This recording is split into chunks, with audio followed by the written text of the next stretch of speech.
দেবী দুর্গার সঙ্গে কার্তিক, গণেশ, লক্ষ্মী, সরস্বতী প্রতিমা তৈরিতে ব্যস্ত সময় পার করছেন কারিগররা। আয়োজকরা বলছেন গত বছরগুলোর চেয়ে এবছর বেশি মজুরি নিচ্ছেন কারিগররা, যে কারণে পূজার খরচ বেড়েছে বহুগুণ। কারিগররা বলছেন প্রতিমা তৈরিতে সব কিছুরই দাম বেড়ে গেছে। ঠাকুরগাঁও প্রতিনিধি জহিরুল ইসলাম জহিরের তথ্য ও ছবিতে একটি ডেস্ক রিপোর্ট।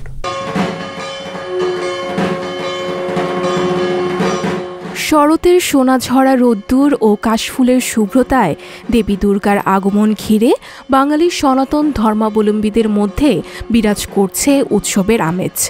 তাদের বিশ্বাস, প্রতি বছর দেবী দুর্গা পৃথিবীতে আসেন অশুভ শক্তিকে বিনাশ করতে। তাই তো অধীর আগ্রহে এই সময়ের অপেক্ষায় থাকেন ভক্তরা। এদিকে প্রতিমা তৈরিতে ব্যস্ত সময় পার করছেন কারিগররা।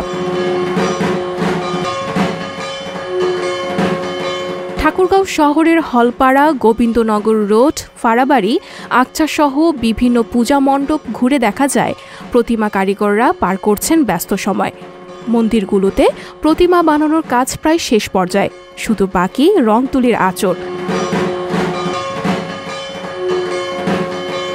এক একজন কারিগর এবছর ৫ থেকে ৭টি করে পূজা মণ্ডপে প্রতিমা তৈরির কাজ করছেন। তবুও তাদের মাঝে নেই প্রশান্তি। এবছর বাঁশ, দড়ি, খড়, রং ও মাটিসহ প্রতিমা তৈরির সব উপকরণের দাম বৃদ্ধি পেয়েছে। পাশাপাশি বাজারে দ্রব্যমূল্যের ঊর্ধ্বগতি হলেও সেভাবে মজুরি বাড়েনি বলে অভিযোগ কারিগরদের। আমরা রঙের কাজ শুরু করছি অলরেডি, আর সব কিছুর এখন দাম, দ্রব্যের মূল্য অনেক বেশি। রঙের দাম যেটা ১০০ টাকা নিচে, ওটা এখন ৩০০ টাকা। বাঁশের দাম বাড়তি, মাটিগুলো কিনে নিয়ে আসতে লাগে, সেটারও দাম অনেক বাড়তি। তাও আমরা মায়ের কাজ করতেছি। বর্তমান যে বাজারের দ্রব্যমূল্য বৃদ্ধির কারণে আমাদের যে আমরা যে প্রাপ্য মূল্যটা আমরা আসলে পাই না।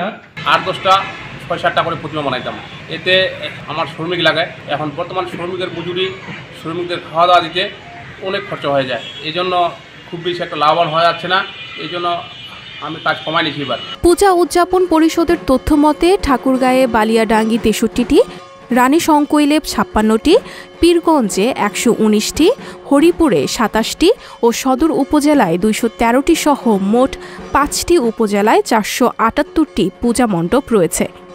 গত বছরের তুলনায় এবার বেড়েছে পূজা মণ্ডপের সংখ্যা। বাংলাদেশ পূজা উদযাপন পরিষদ ঠাকুরগাঁও জেলা শাখার সভাপতি ও সদর উপজেলা chairman advocate Arunangshu Dutta Tito বলেন, দুর্গা উৎসবের এই প্রতিমা বানানোর দিন থেকে বিসর্জন পর্যন্ত এইখানে খুব বেশি লক্ষ্য বা নজর রাখার জন্য আমরা প্রতিমা মণ্ডপের সভাপতি, সাধারণ সম্পাদকদের নির্দেশ দিয়েছি। ঠাকুরগাঁও পুলিশ সুপার উত্তম প্রসাদ পাঠক বলেন, উৎসব মুখর এবং ভাবগাম্ভীর্য পরিবেশে যাতে দুর্গাপুজো অনুষ্ঠিত হয় সেই লক্ষ্যে আমরা কাজ করে যাচ্ছি। এক্ষেত্রে প্রত্যেকটি পূজা মণ্ডপে আলাদা স্বেচ্ছাসেবী থাকবে, সাথে আনসার থাকবে, সাথে পুলিশ, আনসার বাহিনীর সদস্যরা থাকবেন, পুলিশ থাকবেন। আর প্রত্যেকটি পূজা মণ্ডপে যাতে আপনার আলাদা লাইনিংয়ের ব্যবস্থা থাকে, অর্থাৎ যারা পুরুষ দর্শনার্থী, যারা নারী দর্শনার্থী, তারা যাতে আলাদা আলাদা লাইনে প্রবেশ করতে পারেন এবং একই সাথে যাতে ওই কোনো প্রকার নাশকতা না হয়, সেই জন্য আমাদের সতর্ক দৃষ্টি আমাদের অব্যাহত আছে। সঞ্জিতা শম্পা, সংবাদ প্রকাশ।